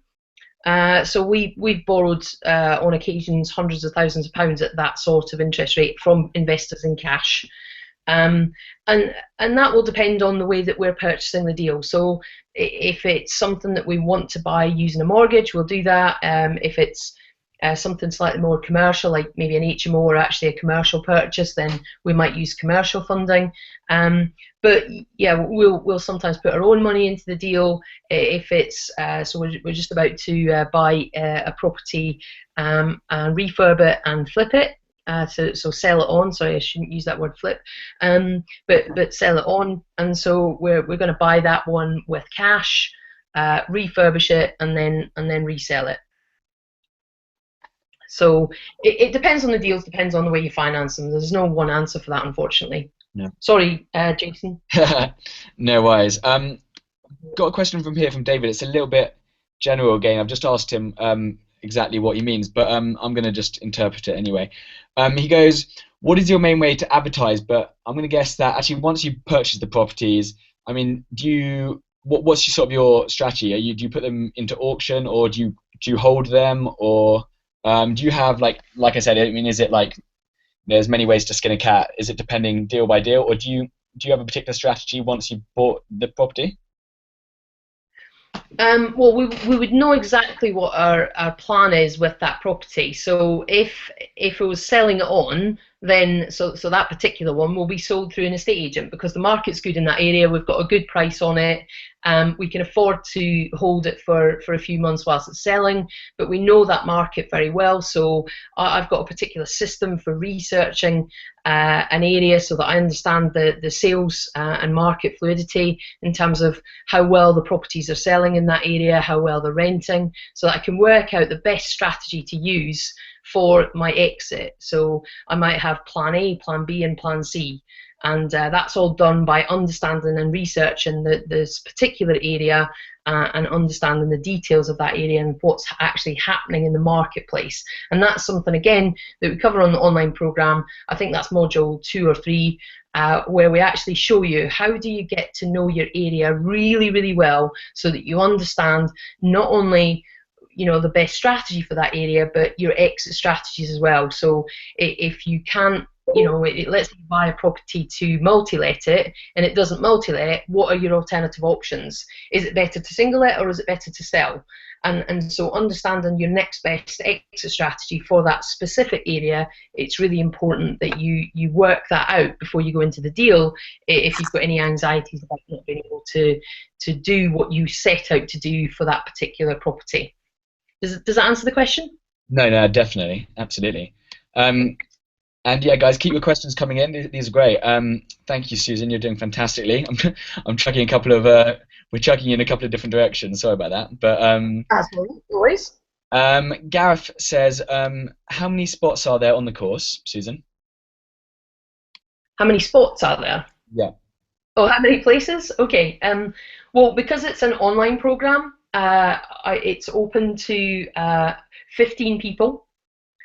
Because obviously when we do the Q&A session, what I want to make sure is that I can deliver the Q&A in a way that is going to give you specific help. So we're going to do it live so that I can actually give you specific feedback. So if we end up getting more than 15 people, we'll do separate group sessions on the live Q&A. But the offer, in terms of what we're offering, that's only open until Sunday evening. So the actual offer that I've put for this program, I genuinely do not discount normally my offerings. So I'm not like those other kind of property salespeople that come out and they tell you it's one price and then it's really another price. But the offer that we're doing is simply just for this webinar so that people can get the opportunity. Duncan says he usually does an offer, so that will be open until Sunday night. and then it will close. If you want to be on it, great. We'll start sending the information out to you on Monday, and then we'll arrange the live calls and live sessions, and you'll be part of that live Q&A, and we'll keep it to a smaller number so that you can actually get some help and information on your particular property journey. Fantastic. And David, we've got another question from David. I think we touched on this one a little bit earlier, but we'll ask it again. Where exactly do you find most of your source most of your deals, Susan? And where do you find your below market value motivated seller leads? Well, my below market value ones, generally I get a lot of my leads on that side from my newspaper adverts. Sometimes from leaflet campaigns, but we do specific leaflet campaigns at specific times of the year because we know when works and when doesn't. So we've worked that out over the years. So the most popular route for me in terms of time efficient way to generate the leads is my newspaper adverts. There are other ways that we do them, but they do involve, they're still kind of automated, but I outsource a lot of the actual legwork on it to other people. So I try not to do very much of the lead generation myself. But the key really around lead generation, for those of you that are trying to do it, is you need to do it consistently.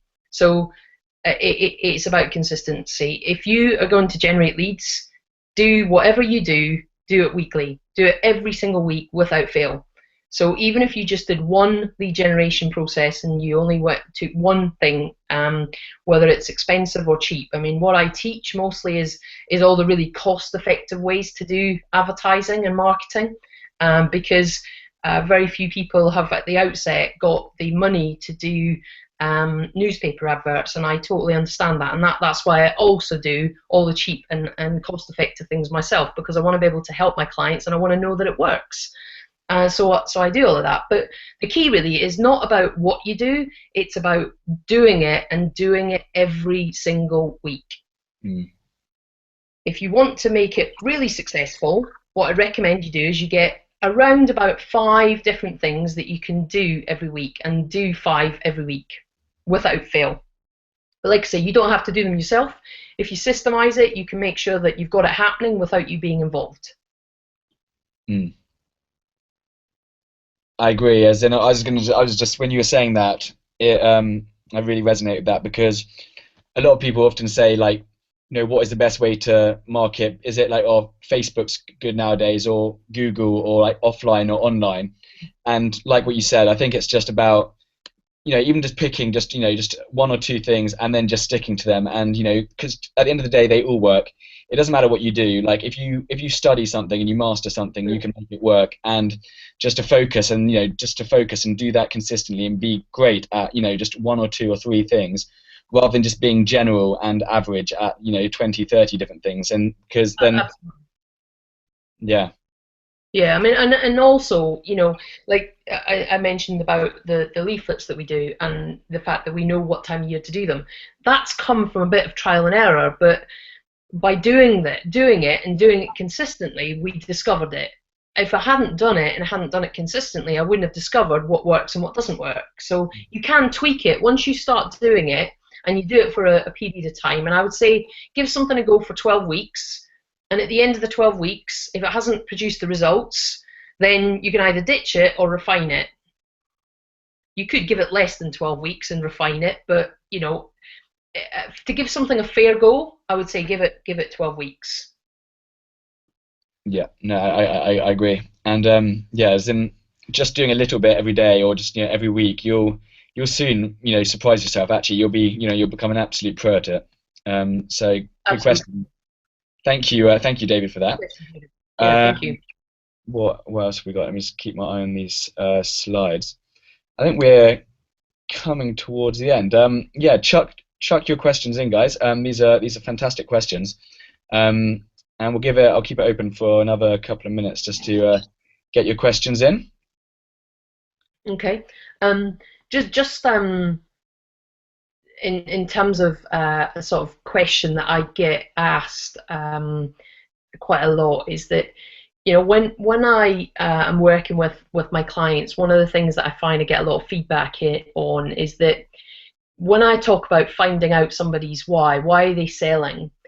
Um, it's, well, how do I really find that out? Because very often what happens is a motivated seller, they'll tell you why they're selling. So you ask them the first time and they'll tell you why they're selling.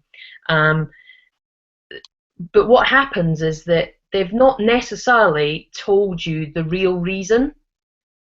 And if you just stop and write down that the answer to the question, let's say it's ill health, is the reason that they're selling. If you don't explore it even further, very often you don't find out the real answer. So when I get people that ask me, well, how do I find out why somebody's really selling? Because I don't really feel like they're telling me the whole truth. The best way to do it is just to keep asking the question, but ask it sometimes in different ways. So when you're trying to find out why somebody is selling, why are they motivated to sell? Why did they call you in the first place?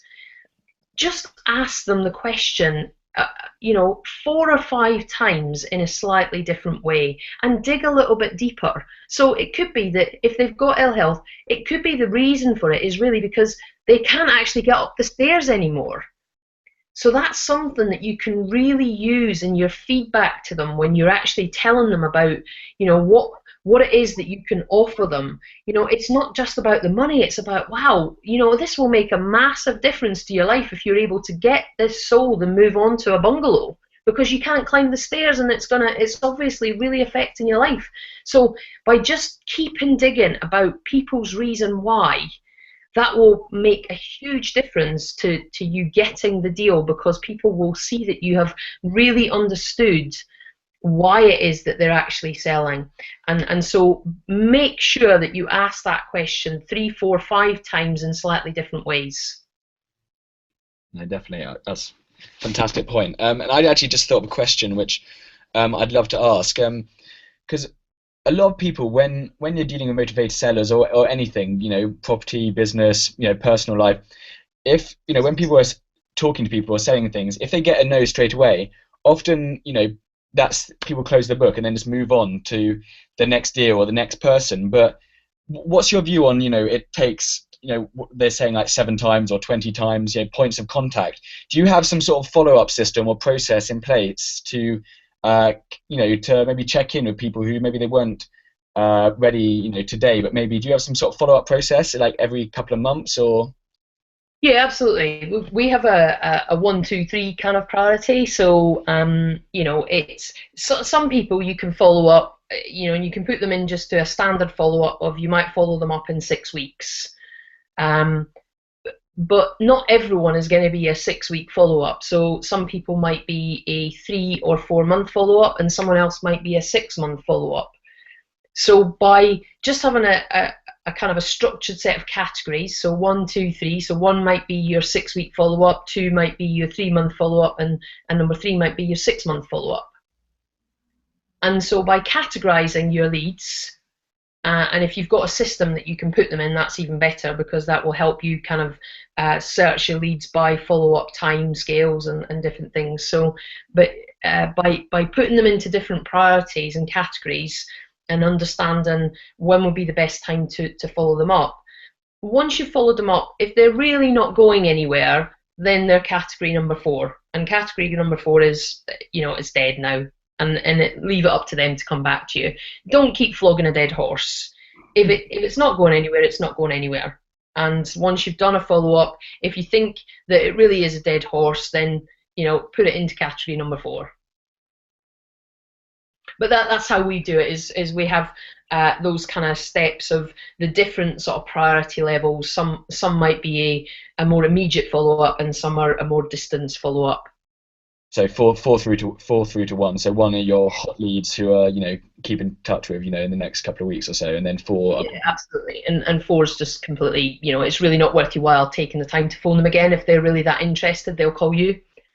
And we get, it's quite interesting. It's really funny. I mean, even some of our dead leads, our 4s, they do call us back. I mean, we've had one person that's been calling us about the same property for about the past 3 years, and you know, every now and again she phones in, tells us about her property, and we've got all the notes from the last time that we spoke to her, but she's not motivated.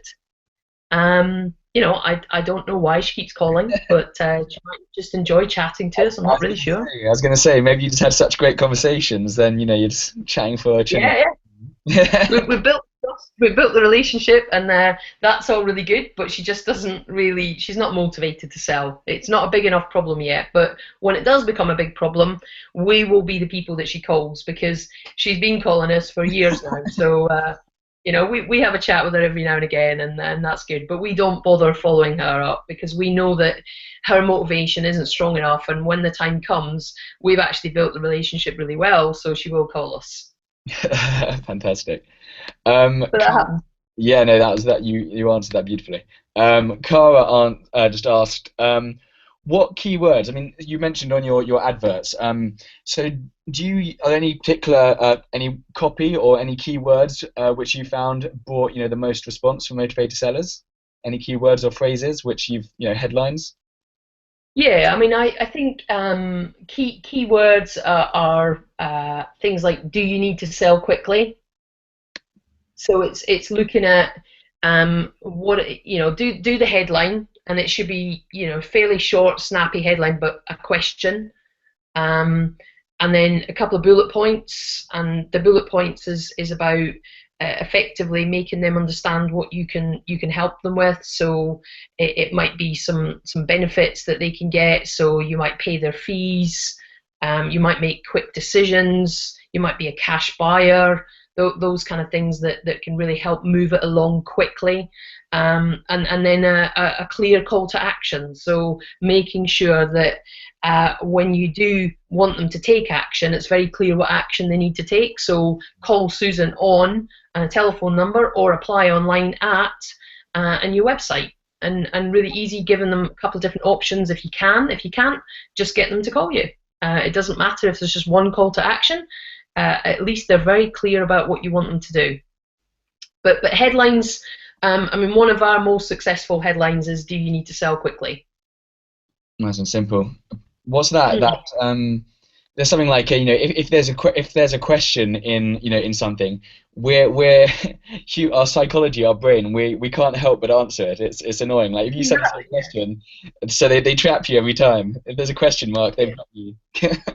And for most people, the reason I think that one works so well is because if you ask most people that are selling their property, do they want to sell slowly or do they want to sell quickly? The answer is going to be quickly, because they've made the decision to sell. And therefore, even if they're not that motivated, they still prefer to sell it quickly. So the people that respond to the advert generally are motivated, and that's why they've responded. Other people that haven't responded still want to sell quickly, but they're not yet motivated. So I don't mind that they've not yet called, because they will call when the time comes that they've waited around long enough and they do want to sell quickly. But yeah, I think that's why that one works so well, because I don't know anyone that's got their property on the market or who has made the decision to sell that would say to me, well, no, actually, do you know what, I'm okay if it takes a long time. Yeah.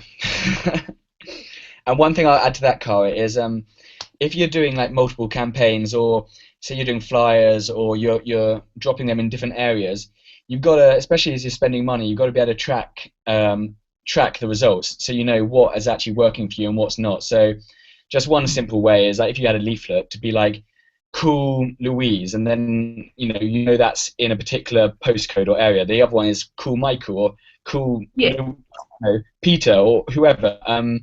And so you're like, okay, those ones are working. Those ones I'm spending X amount every month, and it's not pulling in the weight. So okay, I can drop that campaign, pour more money into the Louise campaign or something. If you're on the tube, you often see when people like as an advert, it says quote tube or quote whatever. That's just so people they can track. Reference. Yeah, and some people give you the kind of quoted reference that you supply them. Some people forget to use it. So if you've got an answering facility, or you're taking the calls, remember to ask for it. That's the only thing that sometimes I get people forget to. They'll give them a specific to refer to, and then they forget to ask for it. So yeah, just be mindful of that. So because sometimes when people call, if you've got an answering machine, they won't always give the name. They'll just say we're calling to about selling our property. So they won't necessarily say the name of the person that they're going to call to speak to. So it's always best to try and make sure that you get someone, if not yourself, to answer your phone for you so that it's live. I mean, I use a PA answering service simply because I don't want to miss a call. I don't want to waste my time advertising or waste my money advertising and then realise that I can't get the calls because I'm in the supermarket or somewhere else or on the golf course, which is often the case, and I can't answer my phone. So I don't take the calls. I get PA service to do it. Perfect. All part of that systemization. Yeah, absolutely. Well, thank you. We've got a couple of nice comments here. David, excellent webinar, great content and very informative. Smiley face. Thank you. Thanks for the smiley face. Thanks, David. Cheers, David. And Cara, great webinar, well handled and very informative. Thank you very much. Cheers, Cara. We got a question from Inga. I think I pronounced that right. Inga. Sorry if I didn't. In a case of repossession, who would you deal with? The agent, solicitor, or seller? In a case of what? Sorry. In a case of repossession, who would you deal with? Agent, solicitor, or seller, or somebody else? How does that work? If there's a repossession, what's your sort of point of call? If the property's already been repossessed, so the repossession has different stages, but let's assume that your question means it has actually been repossessed. Normally, the people that you would be sent to deal with, even if you try and go round the back door, normally you will be sent to deal with the agent that gets given the property to market. There are occasions when you can actually find out who's dealing with it on behalf of the bank. So there are sometimes third-party companies that do deal with the sale, well, the interim part of the sale, so they'll appoint the estate agent to sell it. But in most cases, it would be the agent. It's very rarely the solicitor that you would deal with. And if it's already been repossessed, then it wouldn't be the seller.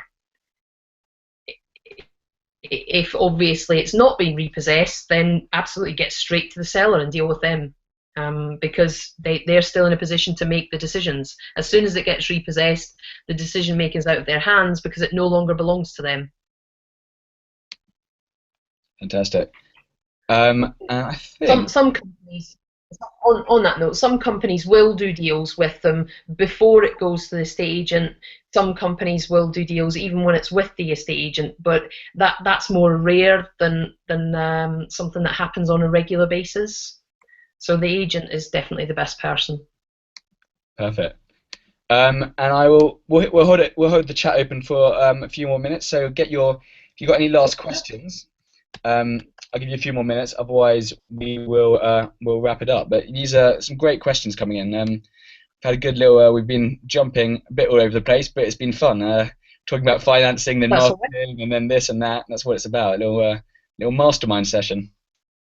Yeah, absolutely. I think it's really important that people get clarity around their whole investment process, and that's one of the reasons why something that I deliver to all of my clients is that kind of a step-by-step clarity, so that you can work through all of the noise that's out there, because there's a lot of noise in the property industry, as there is, I'm sure, in a lot of industries, and so it's really important to get real clarity and get that belief that you can really do this, and the support and help to do it. So for those people that are out there that have lots of questions, it's great that this sort of webinar is fantastic to help you, and hopefully if you get an answer to your questions tonight on this particular topic, but equally it's something that I help people with all the time, something that I haven't put up here. I offer a free coaching call for people. You can go to my website, thepropertymentor.com, and you can complete the little questionnaire there to get a free coaching call, and I spend 30 minutes with you just working on with you personally on your particular sort of issues and situation, and what you need help with. So I hadn't put that up here tonight, but for anyone that wants to take advantage of that to get some greater clarity on where they're at, then feel free to go to the website, fill in your information so that I've got your details, and we'll arrange a call for you over the next couple of weeks. Fantastic. And well, we got some fantastic more comments coming in. Inga, thank you, Susan. Good answer. Great webinar. Tayo, you never seem to disappoint with your webinars. Susan, cheers. Thanks for conducting the webinar, Duncan. Tina, fantastic webinar, Susan. Very informative, excellent content, and great answers.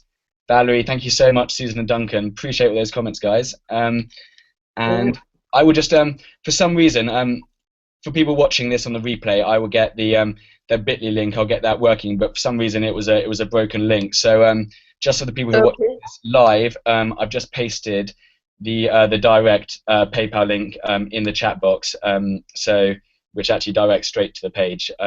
But for people watching the replay, I'll get the Bitly link up and working. So that's all good. Graham, great webinar. Thanks, Susan. Hopefully speak soon. Thank you. Ola, always useful to continuously develop and be current with the market knowledge to be consistently successful. Great webinar, Susan and Duncan. Cheers. Thank you, guys. This is it's lovely to hear these comments. It's why we put them on. We just want to find great speakers and great topics, and then just put everyone together in a room and just ask good questions and get a great expert and cool topics. So if you've got any other ideas about topics you want to hear about or people you want to hear from, then drop me an email at info@propertywebinars.co.uk, and we will always we'll chuck on, we'll find some more great stuff. But we'll definitely get Susan back at some stage, because it's been absolutely fantastic having you here. Thank you, Susan. Thank you very much. It's been a pleasure. I really enjoyed it, and I didn't even mind giving you an offer as a result. Well, no, we got you there. In the end. Awesome. Thank you very much, everyone. Thanks for the feedback, and thanks for the great questions. It's been an absolute pleasure, and I hope to be able to help some of you again in the future. Thank you. See you guys soon. All right. Thanks very much. Bye.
Hey, how you doing?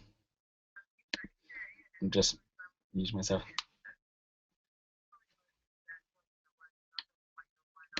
Oh no, no, it didn't make it was no issue at all. I just unmuted myself and was like, Susan slides. I just thought we could let go through. I'll just shout at you. It's fine. No, you did fantastically. Thank you so much.